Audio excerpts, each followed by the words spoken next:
So let's focus on the Matric exams. They're almost done, in fact, but it hasn't been an easy time for the Matrics of 2022. We've heard about real problems with violence at schools, pupils being shot and stabbed, also exam paper shortages, rolling blackouts. It's been a difficult year. Pupils have had to adapt to new ways of learning as the country battles the current power crisis. At least 15 disruptions reported to Gauteng's Education Department. So what has the department done to make sure things are going to be smooth sailing from here? Senior reporter Silindelo Masikane joins us now. Sli, I think the exams are almost over. Yeah, we're about 10 days away, actually. Hey, not long at all. Yeah. How have they gone? What are you being told? Yeah.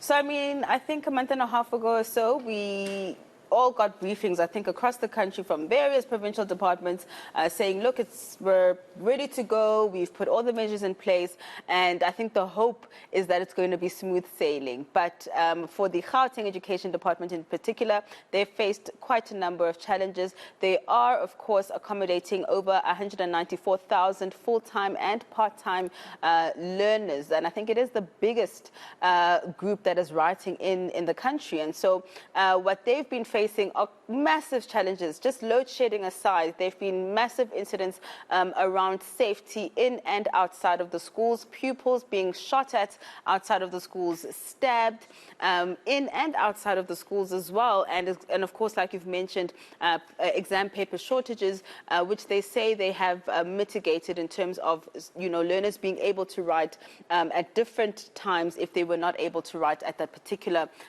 sitting of the actual exam paper. But so far, about 15 incidents recorded by the Gauteng Education Department, ranging from a number of issues, but most concerning, I think, has been the stabbing incidents. About 6 of the 15 incidents recording are stabbings in and outside of the schools. But as it stands right now, according to the department, there have not been any material effects because they have been able to accommodate learners at various exam centers if they were not able to write at their school. Yeah, I suppose that doesn't take into account the trauma that a lot of these young people would have had to process in their most important year in terms of their school results. So what is the Provincial Department of Education saying about these challenges and how they're going to get a handle on them? Yeah, I mean, you speak of the trauma, and from what I understand, they have had their psychosocial unit on standby for not just the incidents, but for learners and teachers in particular. At any time, there's a hotline as well. I think it's 116, where you can dial it up if you are having an issue.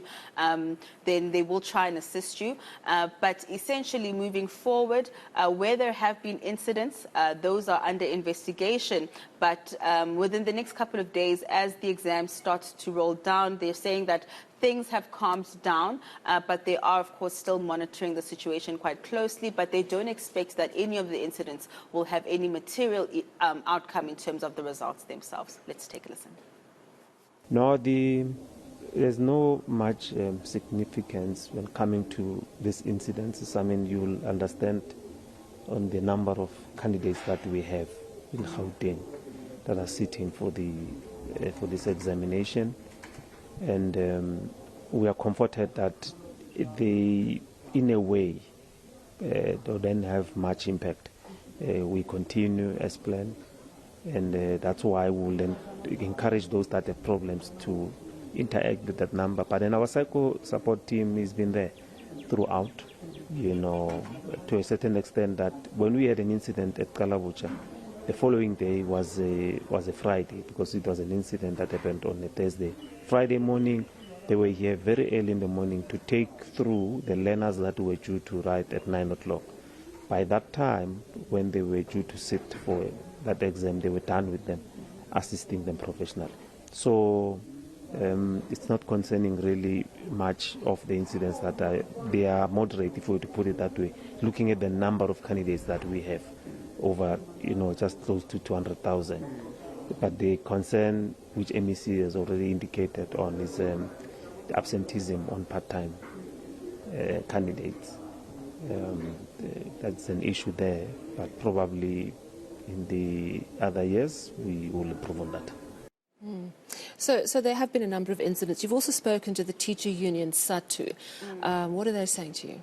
You know, I think for teachers themselves, the concern was that, look, we've had all these incidents happening and we're probably going to be blamed for the low results perhaps once the results come out. But according to the teacher union, they're saying what's most concerning for them is the anxiety around the fact that the safety in and outside of schools is of big concern for them, and they're appealing really to society to say, look, education is a societal issue. We all need to play our part, and when it comes to these service delivery protests, when it comes to shutting down schools, it does not serve the pupils who need to actually be accommodated within this time. So the appeal really is that everybody plays their part, and in this last stretch, we assist these pupils to really give out the best results that they can. Let's take a listen. In fact, when we speak about safety, the safety of the learners and the safety of the teachers as well, in SATU, for instance, we've got what we call the I'm a School Fan campaign.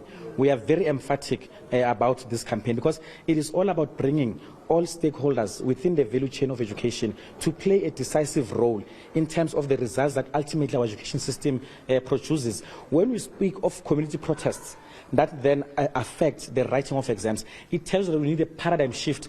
We need communities as well to be extremely decisive and proactive about how our schools can be safer. In fact, we are saying as SATU, let us all be school fans generally. But then in terms of the anxiety, yes, our members, are going through a lot of anxiety as well, because we appreciate the fact that right now we are actually going through some challenges.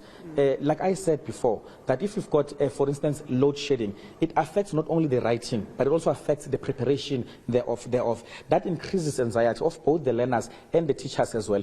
And we are saying as education workers that let us accept collective responsibility. Education is by all means a societal issue, which means that all of us must take a very proactive role. We want parental involvement, increased parental involvement. We want communities to take ownership of the education of their children, because anything other than that, Esli, it affects society in its entirety. Making some really interesting points there. And let's not forget the teachers' union elected not to be involved in any potential public servant strike because they were so concerned about specifically the Matric exams. This year's Matrics, of course, have endured 2 years of learning lockdowns, and they perhaps got less attention than last year's Matric. So it might not be surprising if the marks are generally a little lower, but of course we'll find out come January. Thank you very much for that update. Sally. 10 days to go for those Matrics. Go. Hang in there. Thank you so much. Senior reporter Silindelo Masikane.